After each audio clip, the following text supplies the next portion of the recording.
नमस्कार मित्रांनो, येत्या रविवारी 21 जून 2026 रोजी जगभरात 12वा आंतरराष्ट्रीय योग दिन उत्साहात साजरा होत आहे. भारताच्या पुढाकारातून संयुक्त राष्ट्रसंघाने 2014 साली 21 जून हा दिवस आंतरराष्ट्रीय योग दिन म्हणून घोषित केला आणि तेव्हापासून जगभरातील कोट्यावधी लोक योगाच्या माध्यमातून निरोगी जीवनाचा संदेश देत आहेत. यंदाच्या योग दिनाची संकल्पना आहे निरोगी वृद्धत्वासाठी योग. आजच्या वेगवान, स्पर्धात्मक आणि तणावपूर्ण जीवनशैलीत निरोगी राहणे हे प्रत्येकासाठी मोठे आव्हान बनलेले आहे. वाढते प्रदूषण, अनियमित दिनचर्या, अपुरी झोप, चुकीच्या खाण्याच्या सवयी आणि सततचा मानसिक ताण यामुळे अनेक जीवनशैलीजन्य आजार वाढताना दिसत आहेत. मधुमेह, उच्च रक्तदाब, लठ्ठपणा, हृदयविकार, नैराश्य आणि चिंताग्रस्तता यासारख्या समस्या आता अगदी तरुणांमध्येही आढळू लागलेल्या आहेत. रोजच्या धावपळीत स्वतःच्या आरोग्यासाठी वेळ काढणे अनेकांना शक्य होत नाही. कामाचा वाढता ताण, कौटुंबिक जबाबदाऱ्या आणि आर्थिक विवंचना यामुळे शारीरिक तसेच मानसिक आरोग्य ढासळत आहे. अशा परिस्थितीत निरोगी, आनंदी आणि संतुलित जीवन जगण्याचा सर्वात सोपा, सुलभ आणि खर्चविरहित मार्ग म्हणजेच योग किंवा योग करणे.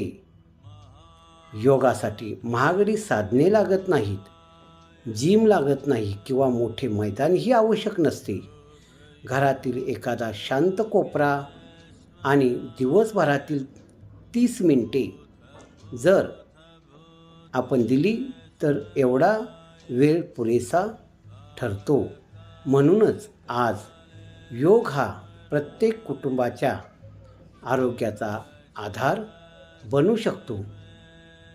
मित्रांनो, योग अभ्यासापूर्वी शरीराची तयारी असणं आवश्यक आहे. अनेक जण थेट कठीण आसने करण्याचा प्रयत्न करतात, मात्र योगशास्त्रानुसार शरीराची योग्य तयारी करणे आवश्यक असते. यासाठी सूक्ष्म आणि स्थूल व्यायामाचा समावेश आपण योग करताना करावा. 1. सूक्ष्म व्यायाम. सांध्याची हालचाल. यामध्ये डोळे, मान, खांदे, बोटे, मनगट, कंबर, गुडघे व घोटे यांची विविध दिशांमध्ये हालचाल केली जाते. यामुळे शरीरातील रक्ताभिसरण सुधारते, सांध्यामधील कडकपणा कमी होतो आणि दुखापतीचा धोका कमी होतो. विशेषतः ज्येष्ठ नागरिकांसाठी हा व्यायाम अत्यंत उपयुक्त ठरतो. 2. स्थूल व्यायाम. ऊर्जावान हालचाली. यामध्ये जागेवर धावणे, हातापायाची गतिमान हालचाल करणे, उड्या मारणे यासारख्या क्रियामुळे संपूर्ण शरीर सक्रिय होते, स्नायू बळकट होतात, स्टॅमिना वाढतो आणि शरीर योग अभ्यासासाठी तयार होते. साधारणपणे योगशास्त्राचे जनक महर्षी पतंजली यांनी म्हटलेले आहे, योगच्छित वृत्ती निरोधा, म्हणजेच मनातील अनावश्यक विचारांच्या लहरीवर नियंत्रण मिळवून मनाला शांत करणे म्हणजेच योग. आता आपण पुढील योग आणि त्याचे फायदे पाहूया. घरच्या घरी करता येणारी प्रभावी आसने. 1. सूर्यनमस्कार. सूर्यनमस्कार हा संपूर्ण शरीरासाठी सर्वोत्तम व्यायाम मानला जातो. रोज किमान 6 ते 12 सूर्यनमस्कार केल्यास शरीरातील सर्व प्रमुख स्नायूंना व्यायाम होतो. वजन नियंत्रणात राहते, शरीर लवचिक बनते आणि ऊर्जा वाढते. 2. ताडासन आणि त्रिकोणासन. सतत संगणकासमोर बसून काम करणाऱ्या व्यक्तींना या आसनाचा विशेष फायदा होतो. शरीराची ठेवण सुधारते, रक्ताभिसरण सुरळीत होते आणि पाठीचा कणा मजबूत राहतो. 3. भुजंगासन आणि मकरासन. आजकाल पाठदुखी आणि कंबरदुखी ही सर्वसामान्य समस्या बनलेली आहे.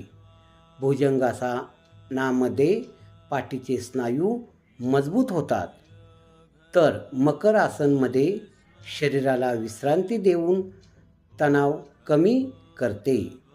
4. पवनमुक्तासन आणि वज्रासन. बैठ्या जीवनशैलीमुळे पचनसंस्थेवर परिणाम होतो. पवनमुक्तासनामुळे वायूचा त्रास कमी होतो, तर जेवल्यानंतर 5 ते 10 मिनिटे वज्रासनात बसल्यास पचनक्रिया सुधारते. मानसिक आरोग्यासाठी प्राणायाम आणि ध्यानधारणा. योग केवळ शरीरासाठी नसून मन आणि भावनाचे संतुलन राखण्यासाठीही महत्त्वाचा आहे. दररोज 10 ते 15 मिनिटे प्राणायाम आणि ध्यान केल्यास मानसिक आरोग्यात लक्षणीय सुधारणा दिसून येते. कपालभाती ही एक शुद्धी क्रिया मानली जाते. शरीरातील विषारी घटक बाहेर टाकण्यास कपालभातीमुळे मदत होते आणि श्वसन संस्था सक्रिय राहते. अनुलोम विलोम फुफ्फुसाची कार्यक्षमता वाढवण्यासोबतच मानसिक तणाव कमी करण्यासाठी हे अत्यंत प्रभावी प्राणायाम आहे. भ्रामरी मधमाशीच्या गुंजनासारखा आवाज करत केले जाणारे हे प्राणायाम मन शांत करण्यास मदत करते. निद्रानाश, चिडचिड आणि मानसिक ताण कमी होतो. ध्यान एकाग्रता वाढवणे, भावनिक संतुलन राखणे आणि अंतर्मनाशी संवाद साधणे यासाठी ध्यान अत्यंत उपयुक्त आहे. तर मित्रांनो, तुमचे शरीर जर चांगले संतुलित आणि सदृढ राहिले तर तुम्ही जीवनभरात किंवा दिवसभरात फ्रेश उत्साही राहू शकता. लक्षात घ्या, शरीर आरोग्य चांगले असेल तर आपण संपूर्ण दिवसातील जीवनक्रिया व्यवस्थित पार पाडू शकतो, आनंदात पार पाडू शकतो आणि त्यात यशही मिळवू शकतो. म्हणून मित्रांनो, दररोज तुम्ही योगासाठी 24 तासातील फक्त 30 मिनिटे दिली तर नक्कीच तुमचा चिडचिडेपणा, मनातील मानसिक आणि शारीरिक ताण तसेच विविध शारीरिक आजार यापासून तुम्ही मुक्त राहाल. तेव्हा आजपासूनच दररोज 30 मिनिटे योग करा आणि आनंदी जीवन जगा. धन्यवाद.